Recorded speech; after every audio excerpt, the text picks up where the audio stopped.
What's up, everybody? We got the Real Talk Show going on right now with the CarMan out of RVA, kicking on the East Coast. It's all-time cars. We just try to help you out, assist you, and increase your knowledge in the automobile business for your personal use, or maybe you need to make money selling cars. Whatever it is, either saving money or making money, I'm your guy in cars. We do not offer relationship advice. You are on the wrong channel for that. Okay, so what's going on, everybody? Life is good. Life is good. We are, let's see, got a few little subjects right off the bat. One, yesterday when we posted our video, I got a comment. The guy said, the guy was like, hey, basically he was saying sales is a waste of time, that, people either buy it or they don't want to buy it. Hey, what's up, Big Cliffy? Okay, and I get the guy's point of view. Hey, what's up, Steve? I get the guy's point of view. I really, really do. And he's basically, hey, people want it or they don't. Okay, well, long story short, if people want it or they don't, that would be fine. Then sales would not exist. So why do sales exist? Because people want to be sold. So yeah, you could set up a Walmart situation where people just come look at your cars. If they want one, they buy it. They call that CarMax.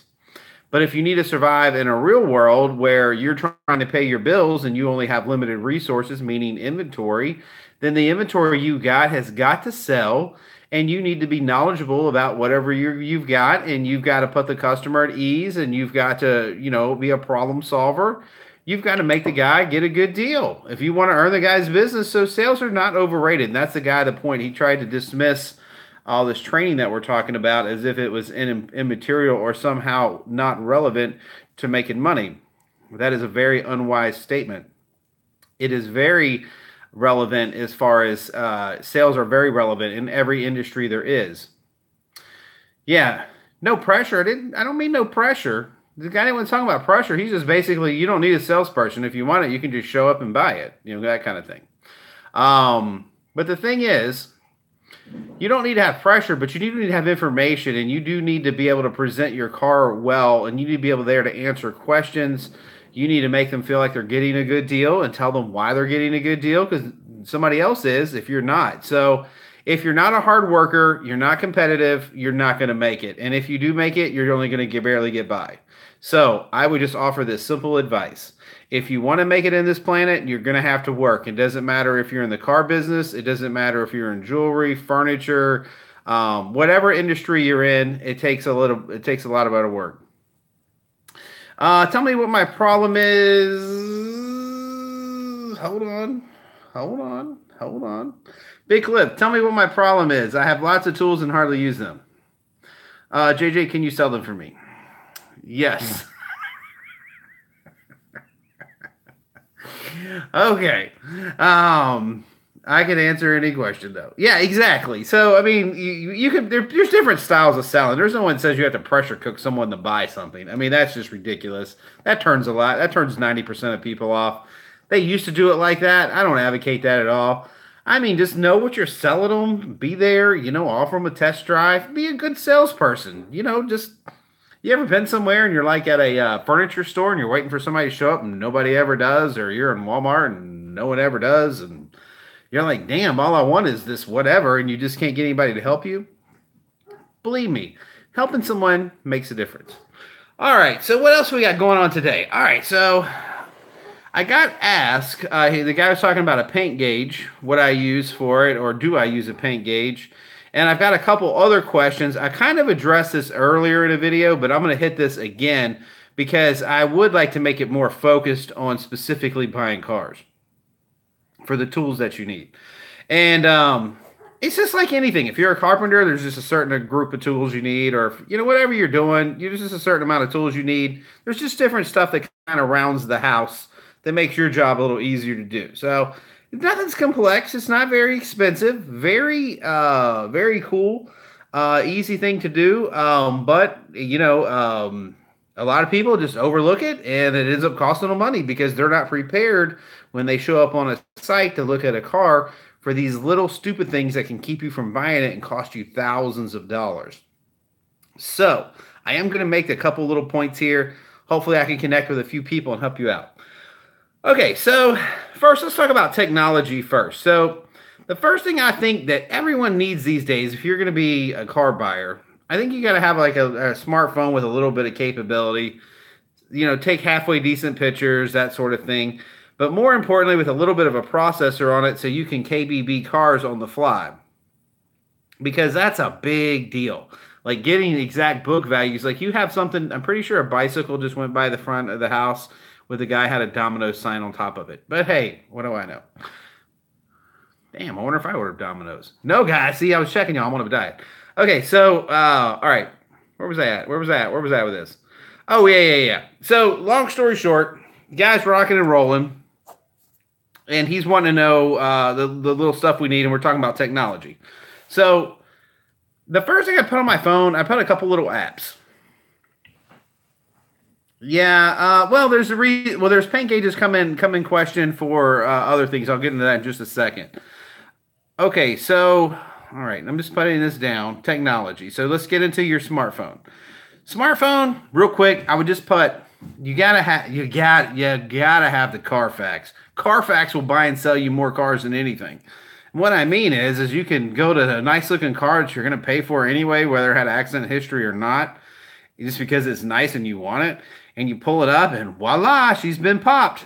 And you're like, oh, dang, I'm going to have to get some more money off of this. I really want it, but Carfax is a strong tool, my brothers and sisters. Strong. Got to have Carfax in the old box, the toolbox. And pull it on every car. As soon as you get there to pull it up, man, bust that bad boy out. Because Carfax tells the story that they can all lie about it, but no one can get past the truth. Carfax will set you free, my brother. Not that it always tells the story, but whenever it does, it's usually in your favor, especially as a car buyer. And also, if you know how to front-end collision, then you start looking a lot closer, or you look at the back and you just start looking. It changes the way you're buying. All right, that's all I'd really say about the smartphone. It's everybody's got one anyway, but I would definitely put that. I'd put those two tools on it. I'd put the KBB on it. Just because KBB is your retail outlet, and that's more important. Yeah, Carfax works on everything.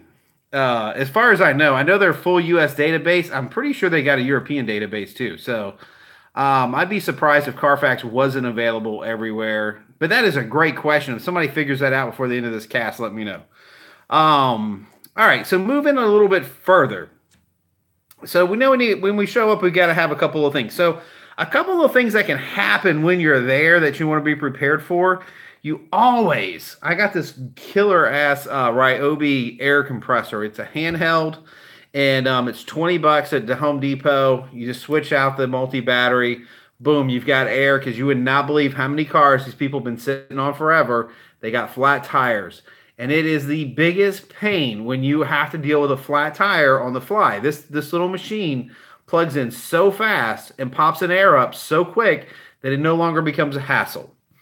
Also, on the spot, you're able to see if the tire is going to hold air, which is a very important thing too. So even if you buy a car and you plan on coming back, it kind of answers the question on whether or not she's going to hold air, so you know what you're kind of doing. It saves time and money a little later. So air compressor on the fly is a good deal. So I'm going to put that down there. Now, I don't even use a paint gauge, because I'm around paint cars so much that I can just look at a car pretty much and determine whether it's had paint work. And what I mean by paint work, shitty paint work. Let's just call it what it is. Yeah. So it definitely, a paint gauge is good, and I'm gonna tell you why it's good. I don't use them because of my experience level, but I'm not buying the cars that requires it. Paint gauges will save you tons of money when you're buying late model. So when you're buying off-lease cars or program cars, and you have to have a really good eye for that stuff because they're busting through the auction. And if you have anything, like usually what I do is I hit the fender, I mic the fender, boom, the door, then the tail, and then walk around the side as I'm kind of looking at the car and I'm watching the meter and see what it says. And as long as it's okay, I don't worry about paint too much. But that's when you'd want to use one, because if you're dealing with, say, a 2018 right now that's been hit in the rear and it's been painted on, that's worth $5,000 less than one that looks just like it with the same miles. Period. End of story. I mean, or it could be a little less or a little more. But yeah, so auto buff, yeah, you're right. Your cars are too old to worry about it. But late model, I got popped on a, what was it? I think it was a 14 Corvette. And I didn't get popped on it. I almost got popped on it. The guy hit me out. He put a pretty good number on it. I was gonna buy it. It was retail red, beautiful car. And I got to looking at it, and the back quarter did seem like it just seemed a little different. Like it just seemed a little off, like just a little too much of a wave in it. And come to find out, yeah, that one was popped. But if I'd used a paint gauge when I walked around it, I would have caught it regardless. I just by luck caught it, which you can't really count on luck. So if you're going to be in the business of high-end cars, you really need one. I don't do with that much with late models anymore. I try to stay in the 5 years back, and that market doesn't really matter so much. But late model, it definitely does. So paint gauge, we're going to give you 50-50. If you're a late model car buyer, get it. If you're a sled guy, pass on it. You don't need it. They're pretty pricey. They can run up $500 or $600 too. Maybe they've went down since I bought mine, but I actually have one laying around. I have no idea where it's at. I haven't seen it in at least a good 2 or 3 years. So I'm sure it's either buried or something. I have no idea where it's at. All right. Other tools that I would bring to the job site. Okay. Battery pack. Battery pack is a big deal. The reason a battery pack is a big deal, I cannot stress the amount of BS that is involved in dead batteries. And for some reason, whenever somebody wants to sell a car, they wait until it has a completely dead battery in it, or the car hasn't been cranked in 6 months and the cells are dead, so it's useless anyway. Hybrids. Oh, wow. Yeah. A battery pack is got to be. Now, let me tell you about battery packs. I've had one of the let me put it to you this way. The DeWalt, which I have a DeWalt, is ridiculous. Like it's been awesome. Now I paid some money for it. I paid $250 for it. But before I owned that, I had the little lithium ones that I would plug into the cigarette lighters. They just pissed me off. And then I would get the ones that just different people had. I'd order them online, Harbor Freight, whoever, and they would last about 4 or 5 months. So far, the last one I bought was DeWalt. It's about 3.5 years old. So I can't complain because the batteries have always charged all the way fully back up and it's always been ready to go. And it also has an AC converter on it. But the battery box is a big deal. That's one of those things, I would buy a little nicer one. And the reason I say that is because the little ones, you'll just start replacing them. Like you'll literally replace them every 90 days. Now, if you're out actively, get the Harbor Freight one with the warranty and just keep replacing it. That might be the cheapest way to do it. It costs $20 to re-up it every time. They don't have a great one, but it does work. It's as good as any of the other ones that are within twice its price range. So I don't knock it. It's not the best thing out there, but if you're working on a budget, I don't got a problem with the Harbor Freight one. I think they're pretty decent. Okay, so I see physically, let's see, we hit the air compressor. We got a battery pack, which I definitely recommend. You got to have that. Always, you got to have a light. I use an extremely bright light, and the reason is when I'm coming up underneath cars, because remember if you watch and I'm cueing you in on the stuff, you got to go underneath the cars.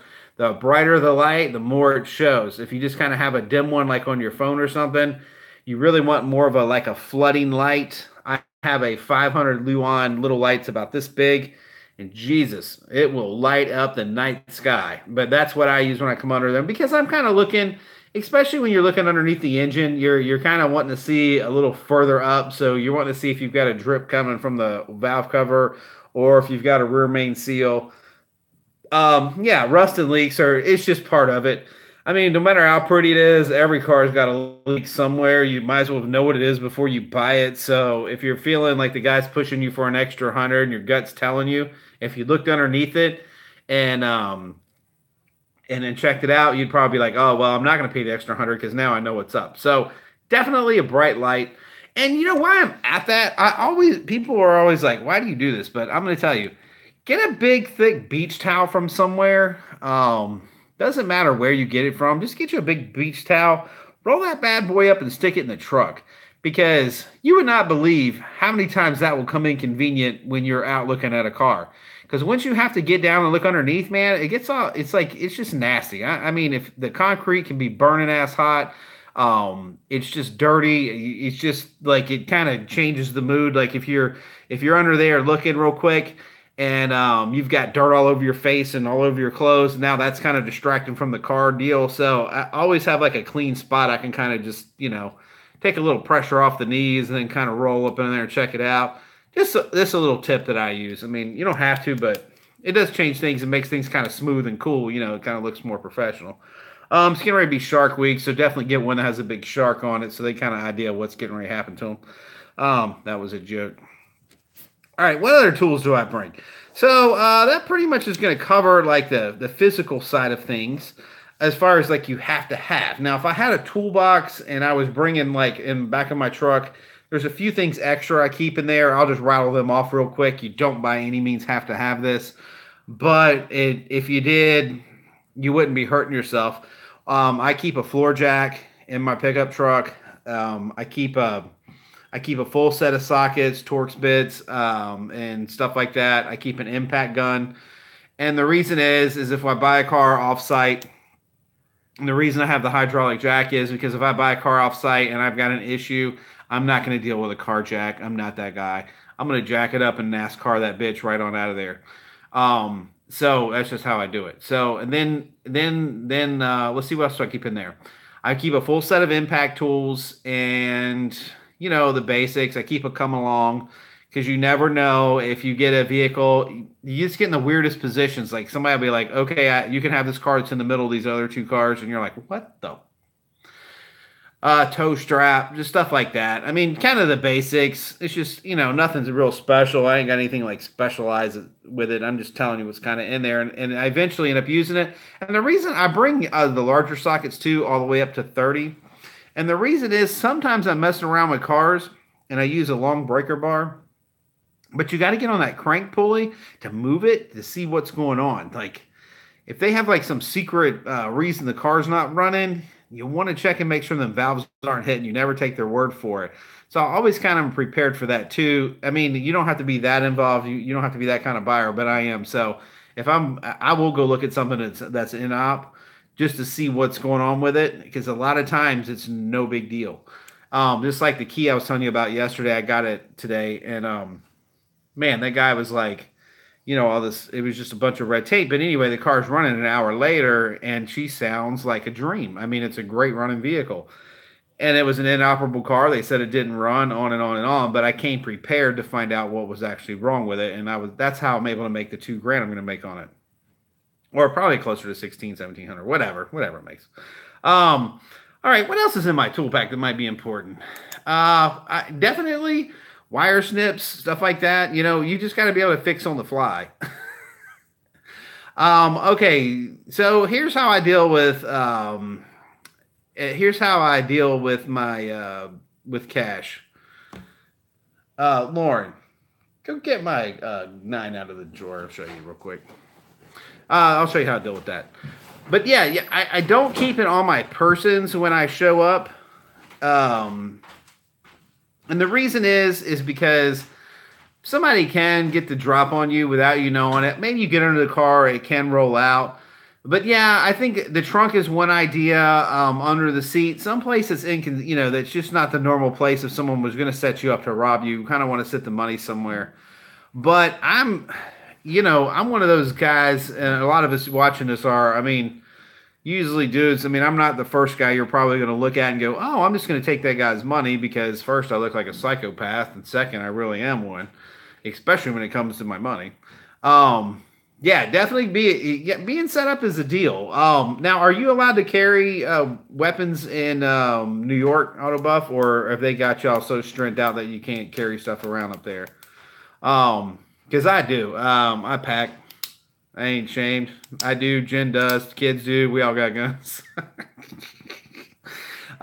So you're allowed to carry. You're allowed to carry pistols out there. So that's what I do. I definitely keep one gun on me, and then I keep one gun in the car. Yeah, I've got permits too. So that's what I do. I keep a concealed carry, And I definitely, if there's situations you get into that when you get out, you want them to know that you are carrying heat. Like you want to know, like you want to be intimidating a little bit. At least kind of set the precedence where they're like, damn, that dude could blow my head off if he wanted to. Not that you ever would, but just so they don't get the idea and y'all know exactly what I'm talking about when you get out there in those edgy spots. The rougher the sides of towns are, man, these people that get on these drugs, yeah. Here's one of my Rugers right here. Yeah, Crimson Trace, SR9 Compact. She'll get the job done. Long story short. Yeah, zombie killers, hollow points. So I just keep it and ready to, you know, I mean, it's bunny, it's business. They would not trust me with one.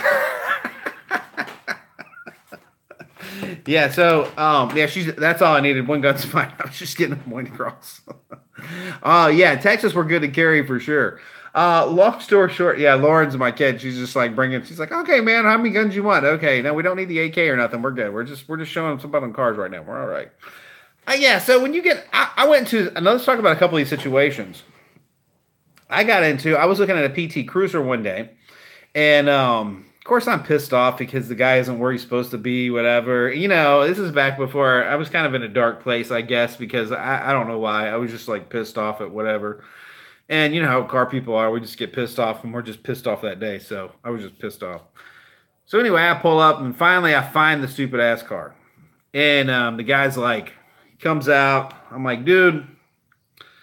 Anyway, get the deal. End up buying it for like $400 or $500. I forget. I think it had like who knows what it had, but whatever. So I buy this PT Cruiser.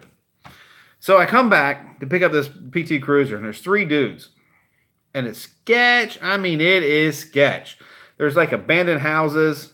Well, I got something for the governor right there. That's what I would say to the governor of New York. Long story short, so these guys like start getting around the car. So what I did, I just grabbed my Ruger and I said, listen, I'm going to tell y'all what. Y'all back the, you know, you talk to them exactly how they're going to understand it. I'm not going to say it on the channel, but back their ass up and just let them know what's up. Like, don't play like, oh, it's okay if no, get out of my space and I will tell someone to get out of my space.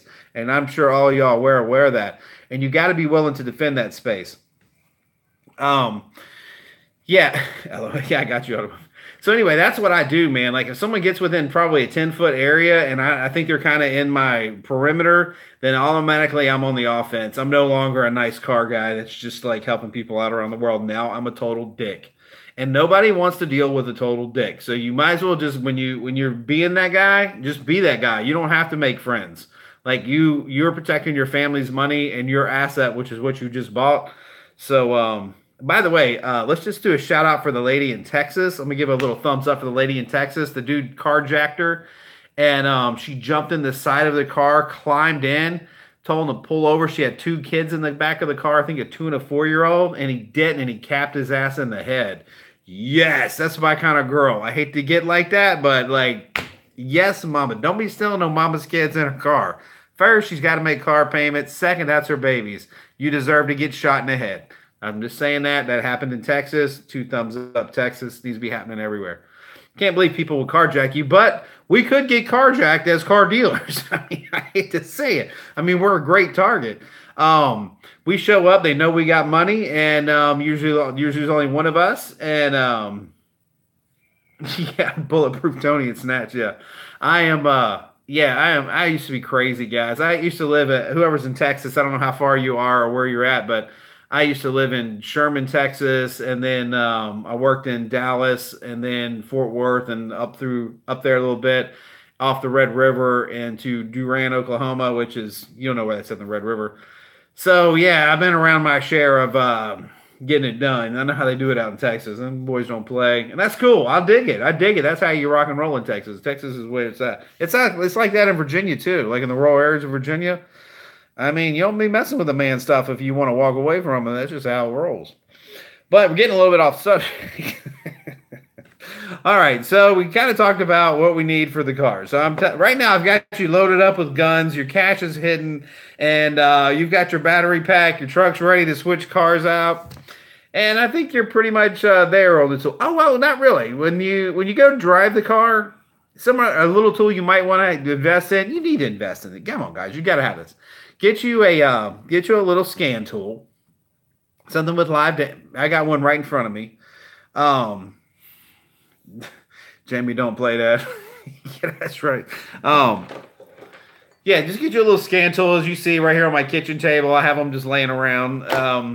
And the reason is because people just play so much BS with cars. And I'm a car guy, but when you flip on the key, you may have noticed that the engine light's on, or the ABS light's not on, or you may notice that, but then again, you might be talking, it might be sidetracked. Although we should be diligent checking all this stuff and hitting the boxes, it can get past us.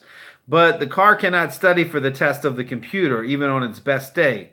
So plugging in, getting the OB2 fired up, it's going to read your temperature. It's going to tell you your OB sensors are working. You can see if your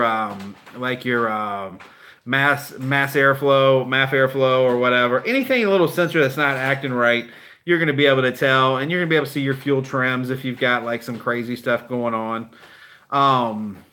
A dash cam. You know what? In this world, that's a great idea. I don't have one. Damn, but that's actually good. A dash cam is good. And of course, we have a GPS with our phone. But 10 years ago, if you had a GPS, a TomTom, that was the bomb. But you don't need that anymore. I mean, you got it on your phone. But yeah, definitely, absolutely, a dash cam would be excellent. And I'll tell you something else when you're out buying cars that might help you. It makes you feel comfortable anyway, is the fact that you have someone with you, especially another dude. And I take Jen with me all the time, but Jen's a great shot. I know she's got my 6 any day of the week. I mean, that girl will load up and pull a trigger without even thinking. Unfortunately, sometimes I think she might shoot me, but you know what? That's a chance you take with a girl like that. I parked directly in front of the car for sale. Yeah, that's a great idea. And when you're pulling up too, you've got to make this person realize that you're just not the guy. You know what I mean? There's just different ways you can hold yourself in posture that they know that you're not the guy that they want to be taking on. And you guys know that. I mean, you don't even run into that stuff that often. It's really when you start getting into the low rent districts, and it's really the drug abuse areas that seems to be the real problems. I mean, and you know what, man? And Jen gets mad at me for going down there sometimes, but 9 times out of 10, I'm getting a little older. I don't even mess with them anymore. But there's been some hairy situations that I probably should have never put myself in, chasing cars. And you know what?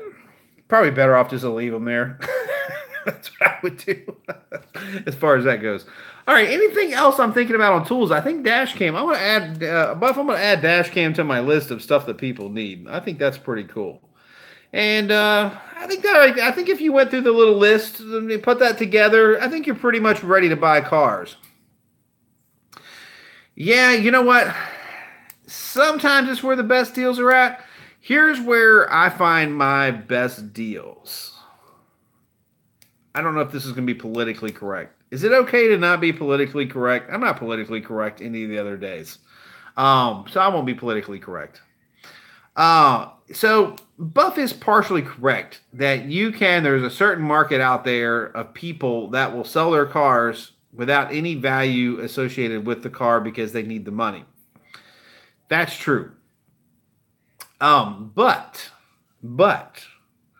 where I really, really make most of the money at is people that are in the higher end market, like I'm just saying I say high rent district. That's kind of a car terminology.